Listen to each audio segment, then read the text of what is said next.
Muy buenas tardes con todos. Mi nombre es Kevin Ávila, soy estudiante de la maestría en Derecho Constitucional de la Universidad Técnica Particular de Loja y en esta ocasión estoy presentando mi trabajo final de la materia de interpretación constitucional, trabajo que realicé conjuntamente con Paola Arteaga. Es por eso que hemos subido la misma ficha técnica. Bien, vamos a empezar. Vamos a dar una breve síntesis con respecto a qué es lo que integramos dentro de esta ficha. En primer lugar, ¿qué se requiere investigar? Se requiere investigar si la terminación del nombramiento provisional de Juan Pérez, una persona con una enfermedad catastrófica, que en este caso es una leucemia, y con una condición de discapacidad derivada de su enfermedad, vulneró los derechos constitucionales al trabajo, la protección especial reforzada, el derecho a la igualdad y la no discriminación, el derecho a la salud, el derecho a la seguridad social y a la vida digna, así como también el debido proceso en sede administrativa. ¿Por qué se requiere investigar? Bueno, porque el GAT municipal en este caso terminó su nombramiento pese a que Juan había presentado ciertos certificados médicos que le requirieron, ¿sí? La sentencia 1095-20-EP/22 clarifica que toda persona, ¿sí?, con una enfermedad catastrófica o discapacidad pertenece a un grupo de atención prioritaria y que el Estado, en este caso el Estado es el empleador, tiene obligaciones reforzadas hacia estas personas. Por tanto, se requiere determinar si es que el GAD actuó o no con la congruencia debida. Además de eso, si es que tuvo falta de motivación o en tal caso desconoció la protección laboral reforzada que tenía esta persona. ¿Sí? ¿Para qué se requiere investigar?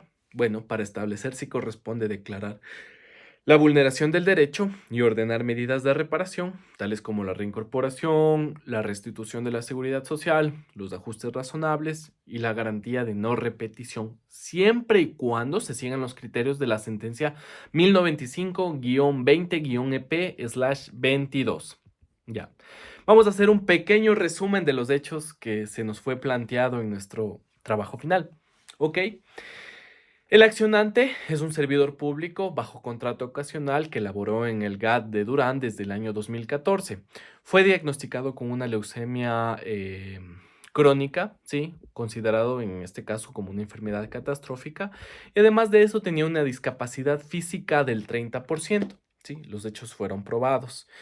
El 21 de junio del 2019, el gobierno autónomo descentralizado emitió el memorando GAD-MCD-A-2019-153-M, terminando unilateralmente el contrato con base en el artículo 146, literal F del reglamento de la LOCEP. El accionante presenta una acción de protección alegando que se vulneraron sus derechos al trabajo, sí, se vulneró también su protección reforzada, la salud, su vida digna, la seguridad social y la falta de motivación, indicando también que su enfermedad le otorgaba esta estabilidad reforzada, según los artículos correspondientes, ¿sí? Los jueces de primera y segunda instancia negaron la acción de protección, sosteniendo que el gobierno autónomo descentralizado actuó dentro de la legalidad y que la terminación del contrato cumplía con la normativa. Ante ello, el accionante presentó una acción extraordinaria de protección, ¿sí?, en la cual la Corte Constitucional determinó que, en primer lugar, que las sentencias impugnadas sí incurrieron en una incongruencia frente a las partes, porque no analizaron la protección reforzada, ¿sí? Que también no existe inobservancia con respecto al precedente 375-17-SEP-CC por tratarse de supuestos distintos. Y por último, que el GAT vulneró la protección especial en relación con el derecho de trabajo respecto a esta enfermedad catastrófica y la discapacidad del accionante. ¿Sí? Ahora vamos a ver qué derechos se reclaman. Sí, en primer lugar, el derecho al trabajo, sí, que está constituido precisamente en el artículo 325 de nuestra Carta Magna. El derecho a la protección especial de personas con enfermedades catastróficas y discapacidades, el derecho a la seguridad social, el derecho a la salud, el derecho a la vida digna el derecho al debido proceso, además de eso, de la garantía de motivación, y por último, el derecho a la seguridad jurídica. ¿Cuáles son los métodos de interpretación constitucional que se llevaron a cabo en este caso? Bueno, recordemos que tenemos los métodos tradicionales y tenemos los métodos modernos. Tenemos con respecto a los métodos tradicionales el textualismo, ¿sí? Porque se emplean los artículos 35, 47, 50 y 325 de la Constitución de la República de Ecuador para fundamentar esta protección especial.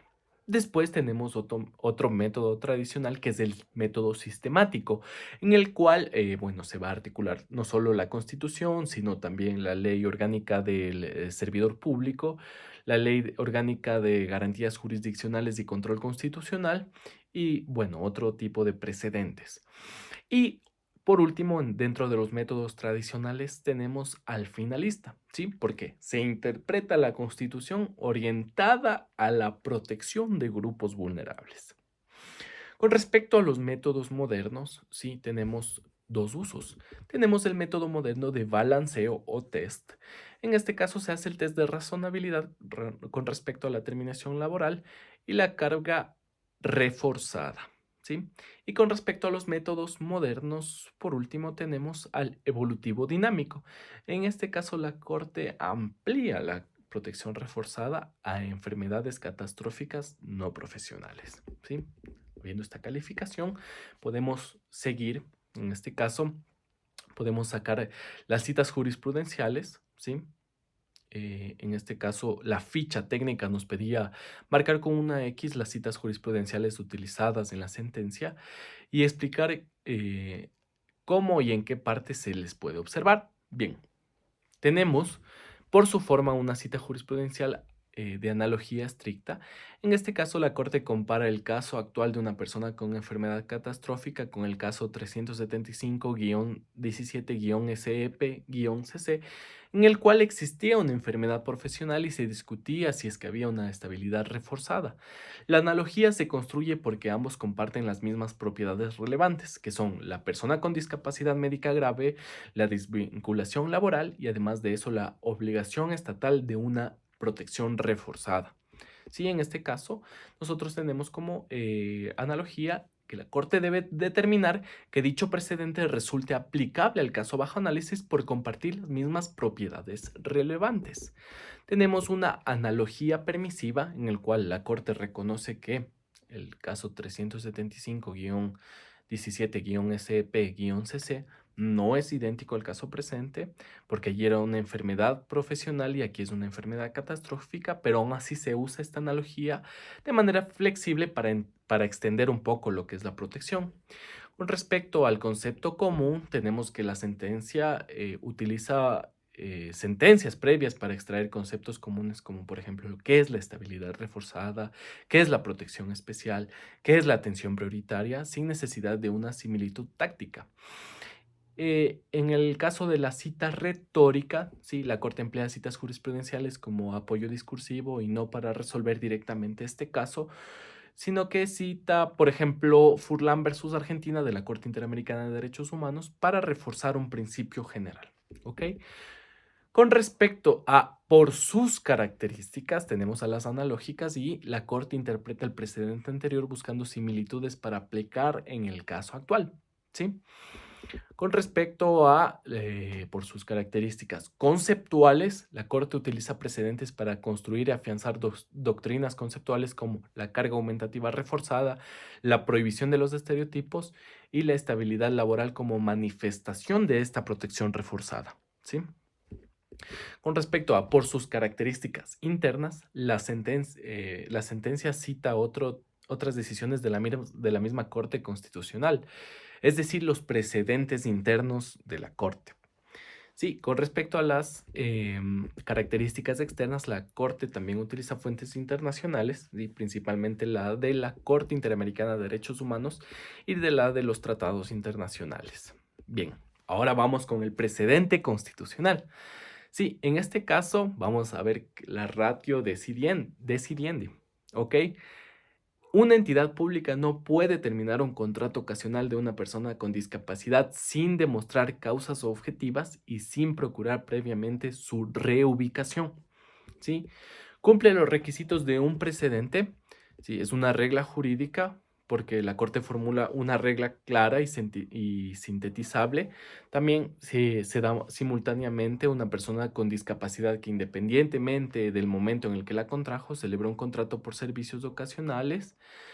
La entidad empleadora conocía de la condición de discapacidad antes de su desvinculación.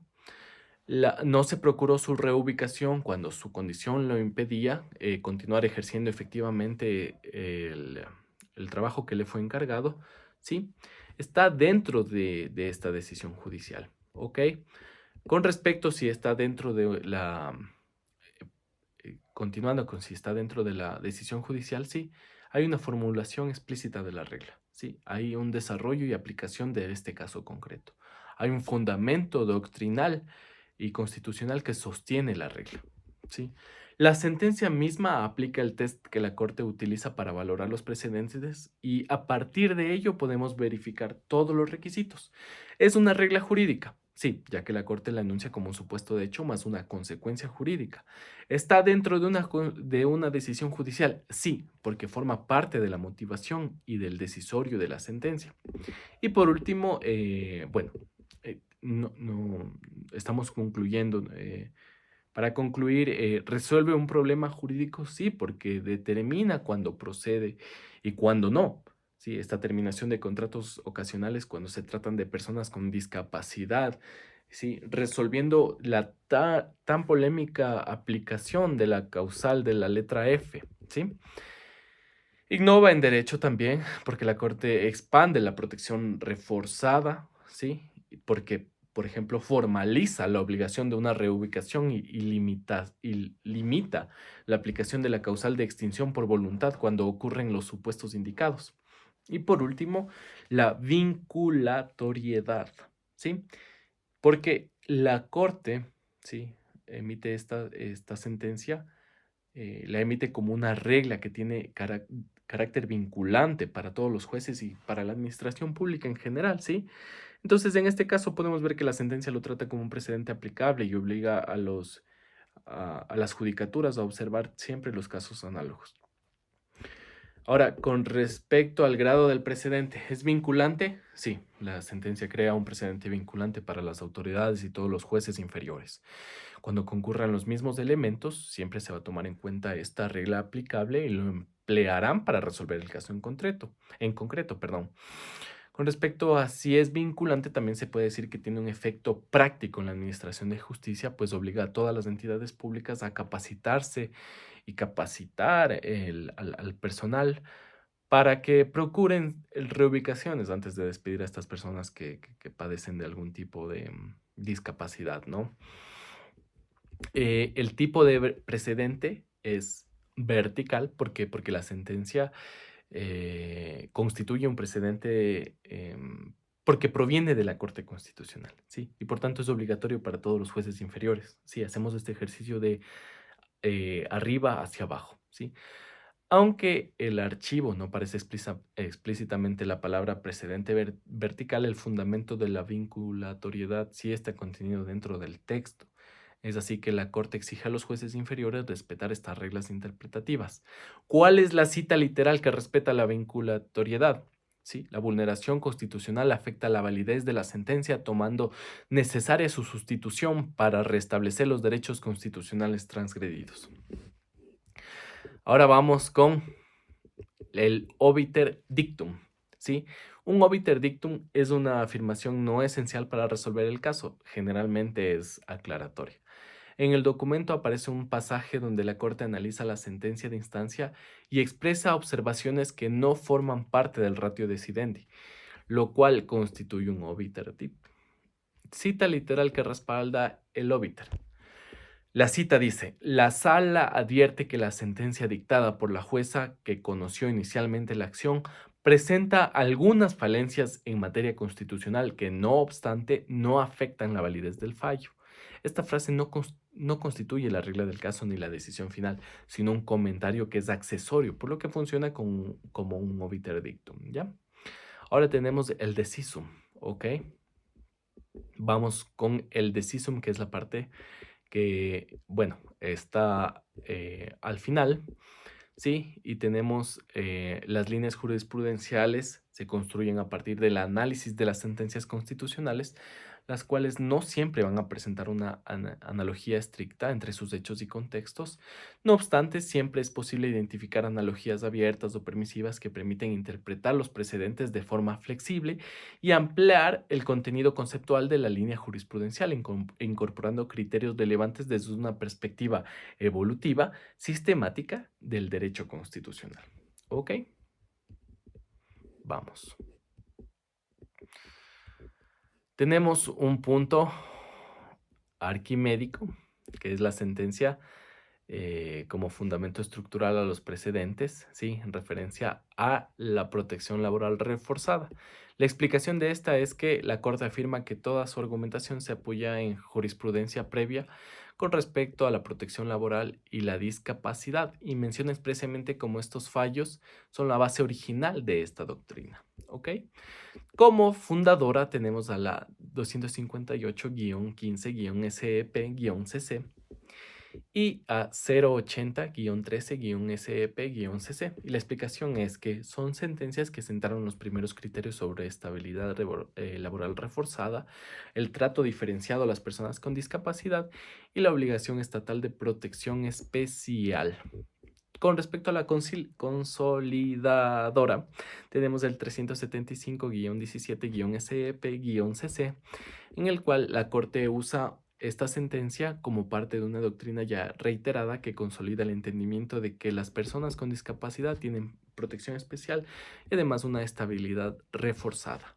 ¿Cuál es la modificadora? La 258-15-SEP-CC.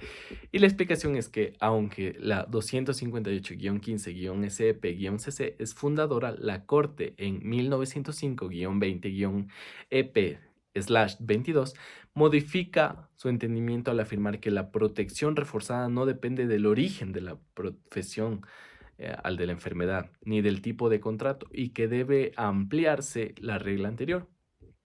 Con respecto a la reconceptualizadora, sí, tenemos que ninguna sentencia anterior, la reconceptualización proviene del propio análisis de la Corte, sí, en la sentencia 1905-20-EP/22. ¿Cuál es la explicación?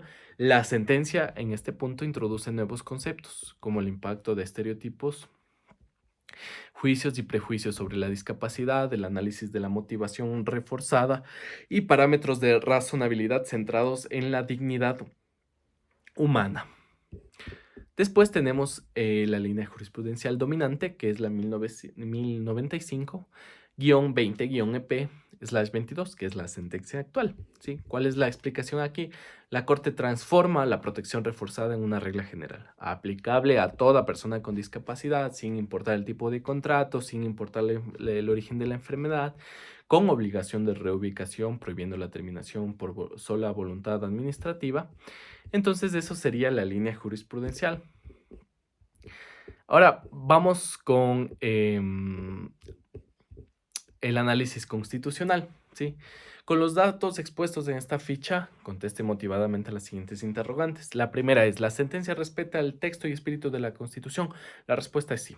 Sí, porque la sentencia aplica directamente normas constitucionales y las interpreta en la clave protectora, no solo formalmente, sino con una protección reforzada para personas en situación de vulnerabilidad. ¿Cuáles son los argumentos? La Corte parte del mandato constitucional de atención prioritaria para enfermedades catastróficas y lo traduce en obligaciones concretas para el empleador y la administración pública. En palabras propias de la sentencia, las personas que adolezcan de enfermedades catastróficas recibirán atención prioritaria y especializada. En segundo lugar, la Corte conecta la protección especial con los derechos independientes. Por ejemplo, la sentencia explica que la protección del trabajo se expresa como un afianzamiento especial que se cristaliza a través de un afianzamiento en la estabilidad laboral. Ahora, la pregunta número 2. ¿Refuerza o debilita el rol de bloque de constitucionalidad? La sentencia refuerza el bloque de constitucionalidad porque incorpora en este caso estándares constitucionales y supranacionales que provienen, por ejemplo, de la Corte Interamericana, al exigir su aplicación vertical en la administración de justicia y con los jueces. ¿Cuáles son los argumentos? La Corte invoca estándares internacionales y doctrinales del bloque de constitucionalidad para interpretar obligaciones estatales. La cita, en el mismo sentido, por ejemplo, el artículo 3 de la Convención Interamericana establece que los estados deben adoptar medidas para las personas con discapacidad. En el segundo, además, la sentencia impone obligaciones procesales y sustantivas, como por ejemplo la reubicación, a la administración pública en razón del bloque de constitucionalidad. La cita. La entidad empleadora debe aportar razones que demuestren que la separación obedece a una razón objetiva no relacionada a la enfermedad. Conclusión. Al incorporar y aplicar normas internacionales y la protección reforzada constitucional, la sentencia fortalece el bloque de constitucionalidad en la práctica judicial y administrativa. La pregunta número 3 es, ¿contribuye a la consolidación de una línea jurisprudencial coherente? Sí, la respuesta es que sí, la consolida y además aclara límites, porque la sentencia consolida la línea sobre protección reforzada, pero también aclara cuáles son los límites. ¿Sí? ¿Cuáles son los argumentos? La consolidación. La Corte reafirma que la protección especial opera independientemente de la modalidad contractual y materializa la estabilidad laboral reforzada. ¿Sí? Y segundo, clarificación y coherencia. La Corte establece criterios para aplicar precedentes, ¿sí? Lo que evita usos indiscriminatorios de precedentes y de coherencia metodológica. La Corte debe determinar dos elementos: que la decisión alegada contenga un precedente en sentido estricto y que dicho precedente resulte aplicable por compartir las mismas propiedades relevantes. Pregunta número 4. ¿Aporta conceptos nuevos o avances de la doctrina constitucional? La respuesta es sí, pues aporta varios relevantes. La sentencia introduce dos nuevos avances centrales. Primero, la exigencia de carga argumentativa mayor a la administración cuando desvincula a personas con enfermedades catastróficas. Y la segunda es la conceptualización del efecto de estereotipos y prejuicios en decisiones laborales. ¿Cuáles son los argumentos? Bueno, en primer lugar, la carga argumentativa de la reubicación obligatoria. La Corte exige que la terminación no se presuponga neutra. La administración debe probar objetivamente que la desvinculación no obedece a la enfermedad y, si el desempeño se ve afectado, procurar una reubicación.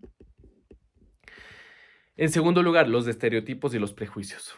La Corte advierte que no son admisibles las especulaciones o estereotipos sobre la capacidad laboral de una persona con una enfermedad catastrófica, pues obliga a evaluar caso por caso con criterios médicos que sean probados y comprobables. Y por último, la protección independizada del origen de la enfermedad. La sentencia aclara que el origen, profesional o no, no debe ser un criterio excluyente para recibir una protección reforzada. ¿Cuál es la cita? El origen de la enfermedad no puede contribuir a no puede constituirse, perdón, en un criterio para negar la estabilidad reforzada. ¿Sí? Esta ficha realmente ha sido bastante importante en el momento de realizar mi trabajo, porque sin duda alguna nos permitió ir observando en qué momentos o qué partes íbamos encontrando en la sentencia, íbamos encontrando las partes importantes y nos ayudó con el objetivo de organizar nuestras ideas, ¿sí? De tal forma que obtuvimos un trabajo que fue bastante, si lo pueden ver en el trabajo escrito, fue un trabajo bastante gratificante y que considero quedó bastante bien, y además pudimos aprender mucho a reconocer e identificar ciertos elementos de las sentencias. Si recordemos que las sentencias son bastante extensas en ocasiones, y con este trabajo que nos han dado, hemos tenido la oportunidad de reconocer estos elementos, ¿sí?